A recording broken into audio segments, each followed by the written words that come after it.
So far, the Marvel Cinematic Universe has been as unstoppable as a Juggernaut. Of course, that has to be spelled with a lowercase j because the X-Men villain Juggernaut is one of the many characters Marvel Studios doesn't currently own the rights to. Losing Juggernaut isn't a big deal, but there are some major superheroes Marvel Studios desperately wishes they could include in their films. Here's a look at some of the big-name superheroes Marvel Studios can't use. Professor X. Professor Charles Xavier is one of Marvel's biggest characters, but thanks to the success of 20th Century Fox's X-Men franchise, he's off limits to Marvel Studios for the foreseeable future, which is too bad because in the comics he plays a much larger role than simply mentoring the X-Men. As a member of Marvel's Illuminati, he helps shape events that affect the entire world, and he's been known to help out the Avengers from time to time as well. Not to mention all the times his goals come into conflict with the plans of the other superheroes, or when he straight up becomes a villain. Alas, unless Hugh Jackman can jump back in time and change some key contract deals, it looks like Xavier will never be able to play in the MCU sandbox. Deadpool. Marvel has been in a weird position for years now. Naturally, the company wants movies featuring its characters to succeed and become popular. But in order to get the rights back, they actually need those films to flop, which would compel the rights holders to sell those characters back without permanently damaging the brand. That's how they eventually brought Punisher, Ghost Rider, and Daredevil back into the Marvel Studios fold.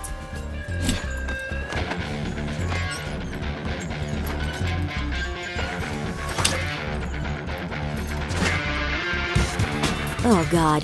But any hopes of getting Deadpool back were dashed in 2016 when Fox's cheeky R-rated superhero comedy starring Ryan Reynolds became an international blockbuster. Interestingly, one of the best aspects of the movie was his hilarious interplay with members of the X-Men. Imagine if he were in the MCU and could riff with Iron Man, Captain America, and the rest of the Avengers, not to mention Spider-Man. You'll have to imagine it though, because Fox made so much money off Deadpool, there's little chance you'll see him anywhere near Marvel Studios for years to come. Superhero landing! Wolverine. The whole fate of both the Marvel Cinematic Universe and Fox's X-Men franchise turned on a whim of fate involving a very unlikely figure, actor DeGray Scott. Most fans probably don't recall, but when the first X-Men film was gearing up for filming in the late 90s, it was Scott who was actually cast as Wolverine, not Hugh Jackman. Unfortunately for him, he had a schedule conflict with Mission Impossible 2 and had to drop out of the film, leading Fox to instead offer up the role to Hugh Jackman. We'll never know what might have happened if Scott had played Wolverine, but we do know that the X-Men franchise has ridden the back of Jackman's stardom for the past 2 decades. Logan is Jackman's 9th film as Wolverine, and if he is to be believed, it will be his last. But even if he never suits up as Wolverine again, his legacy is secure. And part of that legacy is the fact that his massive popularity has ensured that pretty much none of the characters in the X-Men universe will be returning to Marvel Studios anytime soon. Mr. Fantastic.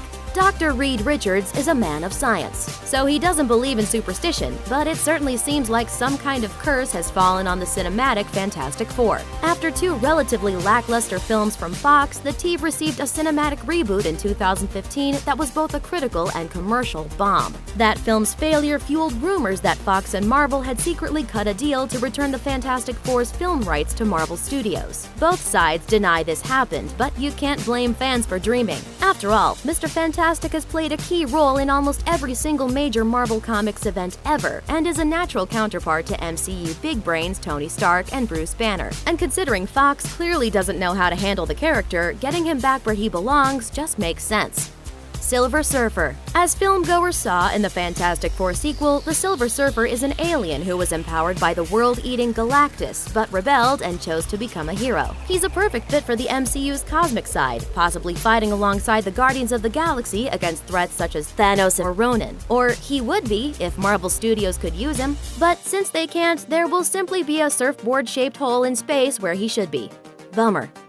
The rest of the X-Men and the FF. Wolverine, Professor X, and Mr. Fantastic might be the biggest characters Fox has the rights to, but of course there are dozens if not hundreds more. The rest of the X-Men and the Fantastic Four would certainly fit in perfectly in the Marvel Cinematic Universe alongside teams like the Avengers, the Defenders, and the Guardians of the Galaxy. And something like the Infinity War event would be the perfect place to bring everyone together. But as long as Fox is able to keep making money with its X-Men films though, it's unlikely Marvel Studios will get the chance to play with their own toys. And that means the biggest losers aren't the folks at either Fox or Marvel, but the fans.